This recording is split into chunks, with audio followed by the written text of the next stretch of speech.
Have you ever played 9-ball and felt like you were a rat in a trap? Well, today, I'm going to show you how to get the cheese.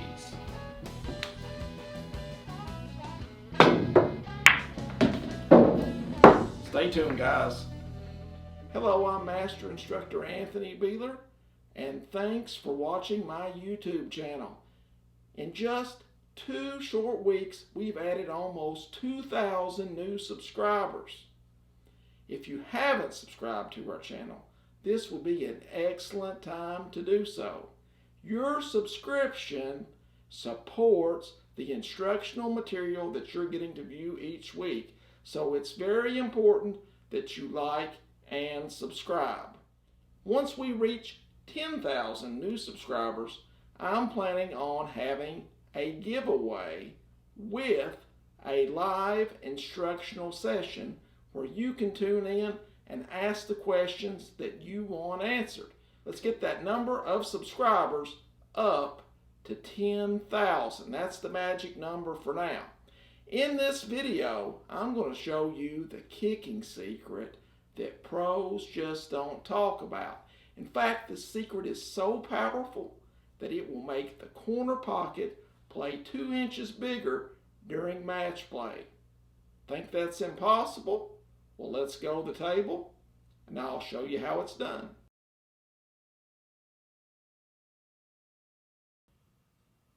The first thing that I want you to understand is the pocket plays bigger from a shorter, narrower angle.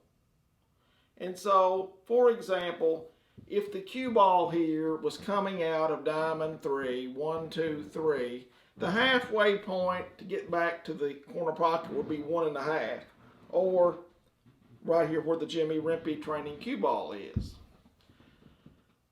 However, it's important to note that we don't always have to shoot at angle in, angle out to kick and pocket a ball. If it was possible to put enough spin on the ball to kick a ball in the corner from all 3 of these angles, which one would I be better off choosing? Would I better be going angle in, angle out? Would I be better off hitting further down the rail and shortening it up with speed, reverse English, and in some instances you can even use draw to shorten up a kick shot. So those are our 3 options to shorten up kicks: reverse English, speed, and draw. Now if you use the draw option, you won't want to hit the shot with a lot of speed. It will be counterproductive. The softer that you hit a draw shot generally, as long as it's got that draw when it strikes the cushion, the more it tends to shorten up. So there's really a fine line there when you go to execute that.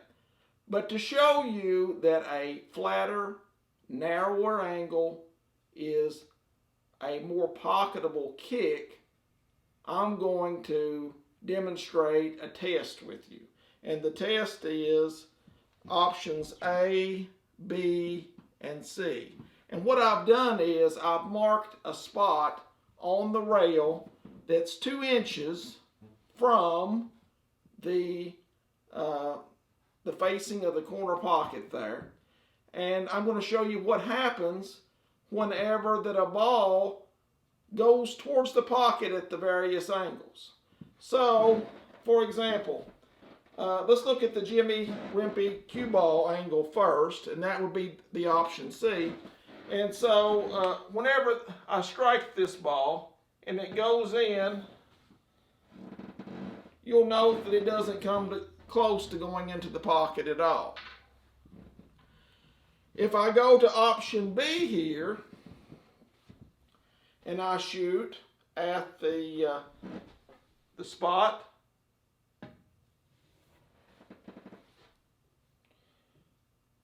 you're going to note that the ball goes in ever so slightly. Now, if I shoot it from here, the ball has absolutely no trouble at all going in. So what you're seeing there is the further that I can go down, the bigger the pocket's going to play.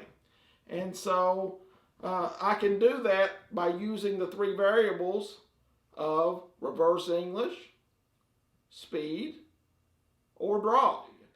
And another thing that I want you to consider is the value of reverse English. So again, say I'm on that side of the table and I'm kicking into this rail here. Reverse English for this shot would be right spin. So if I put right spin on the cue ball, when it strikes this cushion, it's going to retain that right spin. And what will happen is, if I'm hitting further down, whenever it strikes the rail there, the right spin turns the ball into the pocket, making the pocket play even bigger. And so that's an advantage that the professionals are using on both kick shots and bank shots. What if you're playing in a match and angle in, angle out is blocked for this shot? Well, it's going to be helpful to know what you need to do to kick lower and still pocket the ball.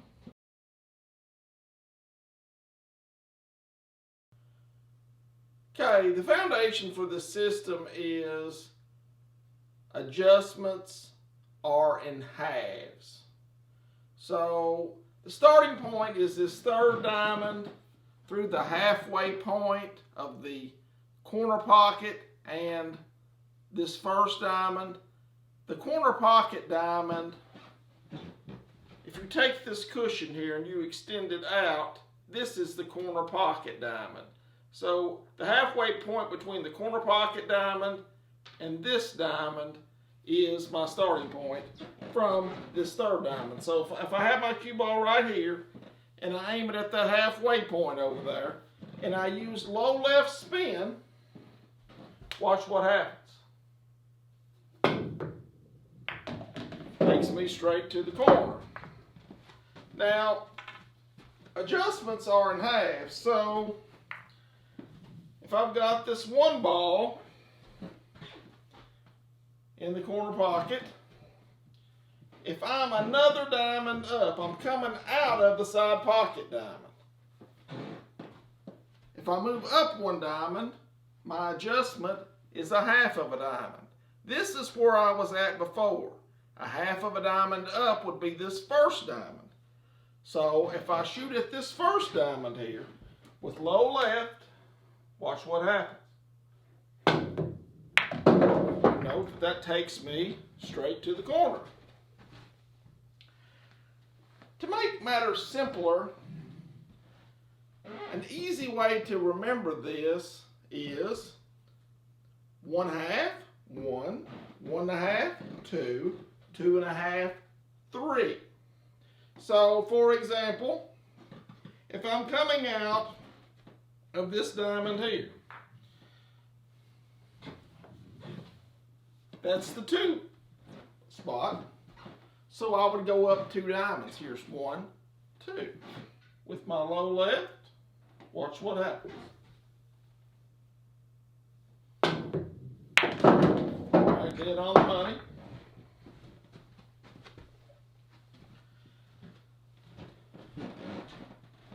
Of course, this would be 2.5 if I was coming out from it, but if I'm coming from the corner, it's 3. Again, the measurements are half of a diamond, 1 diamond, 1.5, 2, 2.5, 3. And my cue's got to be right over top of that diamond as I'm shooting that shot to line them up. So I'm coming down the corner diamond here, going into 3. My low left spin here. You see it's dead on. So the adjustments are in halves. It's a pretty simple system. It's very, very reliable. And if you get in a match and you need to hit a ball, then you can go back to it. Now, many instances are going to come up where that the ball you're trying to hit may not be in the corner pocket. And so I've come up with what I think is a simple system for adjustments. Okay, the next thing I'm going to show you is how to make adjustments, because we all know there's going to be instances that come up where that you're not going to want your cue ball to go into the corner pocket. You may have an instance or a situation that looks something like this where you need to kick and make a combination along the end rail.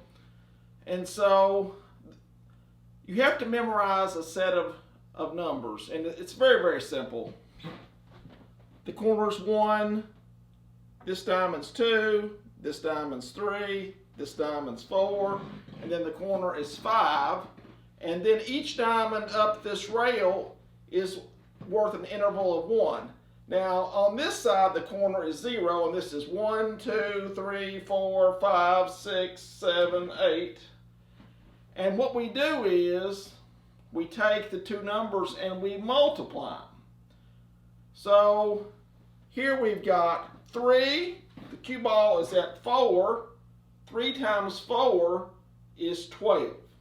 Well, along this rail they're in increments of 10. So this is 0, 10, 20, 30, 40, and so on. So if I'm coming at a 4 right here, 3 times 4 is 12. So 12 is roughly right in here. So if I hit this with no spin and a center cue ball, you're going to see that I kick and I make that combination there. And this works all the way down. You just have to plug in the numbers, do the multiplication, and then find the spot on the rail where you'd hit. Let's do one more here. Okay, so let's look at another example. In this instance, we've got a ball sitting at 1, 2, 3, 4, and our cue ball is also sitting at 1, 2, 3, 4. 4 times 4 is 16. This is 15. 16 is going to be roughly right in here. So if I hit that spot with no spin, center cue ball, you're going to see I'm dead right on the money to kick that ball in. However, this video isn't about kicking balls angle in, angle out. And so what I'm going to do is show you my personal shift system for kicking balls in with reverse English all over the table. So let's put a ball right here. And we're going to bring the cue ball back up here to 8. So here we've got 1, 2, 3, 4. Our cue ball's at 8. 4 times 8 is 32. So 10, 20, 32. If I want to use reverse spin, all I have to do is subtract 5. So the magic number is 32. 32 minus 5 is 27. Again, I can go at it with my low left spin. You can see I'm dead right on that ball. What if the ball is right here? Well, in this instance, the object ball is sitting at 1, 2, 3, and my cue ball now is sitting at 1, 2, 3, 4, 5, 6. 6 times 3 is 18. So my 18 would be roughly right in here somewhere. But to use reverse spin, I can't shoot at 18. I've got to subtract 5. So what I'll do is I'll shoot at 13. So here's 10, 11, 12, 13. So roughly right in here is where I'll strike with my low left. You'll see I'm dead right on that ball. And that works all up and down the rail no matter where that you're at. This is a powerful, powerful tool to kick balls in at a flatter angle. You just have to do the math and then subtract 5. And use low left if you're on this side of the table. If you're on that side, it'll be the complete opposite. If I was kicking that way, it would be low right if I'm standing on this side shooting at this rail. It's always reverse English. And reverse English, remember, is if the cue ball, in this instance, if it's going to my right as I'm shooting the shot, like this, it's headed to the right down here. Reverse is always to the left. Let's do one more example. Here's an example where I've got a ball at the second diamond up here. Remember, this is 1, 2. So say my cue ball is at, I'm going to put it back here at this one. 1, 2, 3, 4, 5, 6. 6 times 2 is 12. Here's my 12. But I can't hit it at 12 if I'm using reverse. 12 minus 5 is 7. So I'll strike roughly right in here somewhere with my low left and watch what happens. You'll see it's dead on. Well, I certainly hope you've enjoyed watching this video on the reverse English kicking system. I'm hopeful that it will really improve your pool game. Practice it, become a master of it, and your kicking will improve. Be sure to like and subscribe to our YouTube channel if you haven't done so already. Thanks again for watching, and I hope everyone has a great week.